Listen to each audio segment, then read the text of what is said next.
I wanted to introduce our first speaker. Our first speaker is Chaplain Donna Olivia Owusu Ansah, a preacher, a teacher, an artist, and a writer. Someone with a very distinguished career. In about 2007, she answered her call to the ministry, has a very impressive pedigree with a distinguished educational background. She is currently an associate minister at the New Hope Baptist Church in Metuchen, New Jersey. And one of her interests is the power of words and images to bring new life, to heal individuals, and to grow communities. She's happily married, and she has two wonderful, beautiful daughters. Can I welcome Chaplain Donna Olivia Owusu Ansah on stage?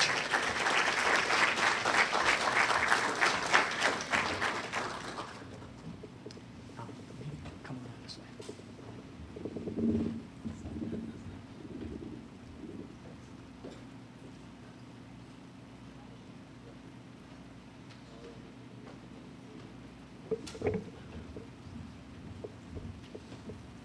Good morning.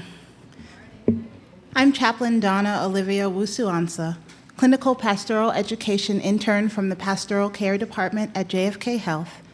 I would like to thank Dr. Kumar for not only organizing this conference, but also for inviting me to share a brief reflection with you. I'm delighted to be here with you all. In our time together, I invite us to reflect upon the blessing of conspiracy. When we think of the word conspiracy, many things come to mind. In the traditional sense, we may think of secret plots and schemes for harm or evil. For some, the term conspiracy may bring to mind a story on the evening news. For some, the term conspiracy may bring to mind the performances of Russell Crowe in Inside Man, Denzel Washington in The Manchurian Candidate, or Julia Roberts in The Pelican Brief.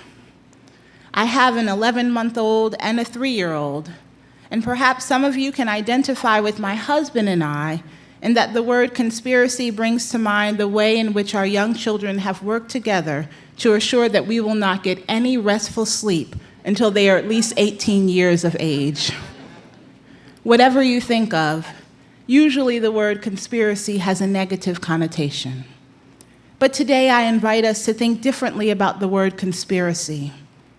I believe the word conspiracy has gotten a bad reputation. Conspiracy is a derivative of the word conspire, and the word conspire comes from the Latin word conspirare, which means agree or plot. But when we break the word into its prefix and suffix, it gives us a fuller meaning of the word. In Latin, the prefix con means together or with. The root word spirare means to breathe.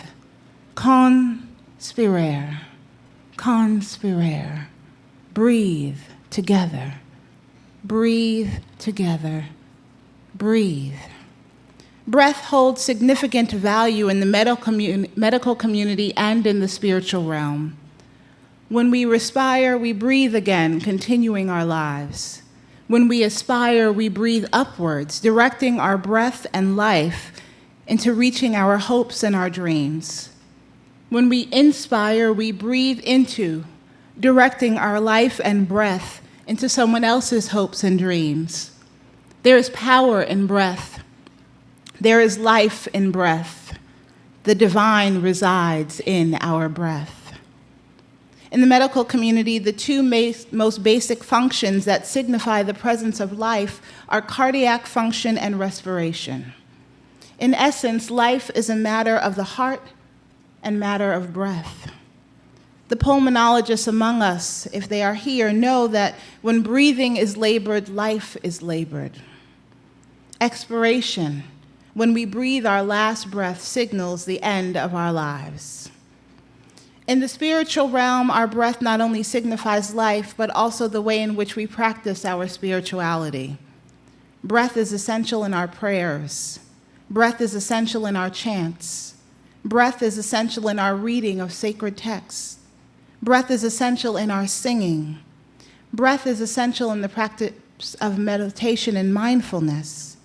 Breath is how we connect with the divine. In Judeo-Christian traditions, God breathed into human beings, and that is when life began.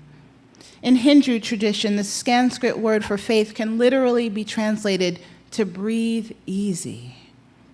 In every religious and spiritual tradition, breath is significant.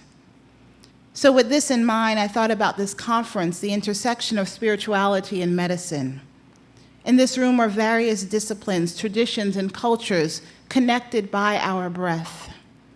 Buddhist leader and activist Thich Nhat Hanh wrote, "Breath is the bridge which connects life to consciousness, which unites your body and your thoughts."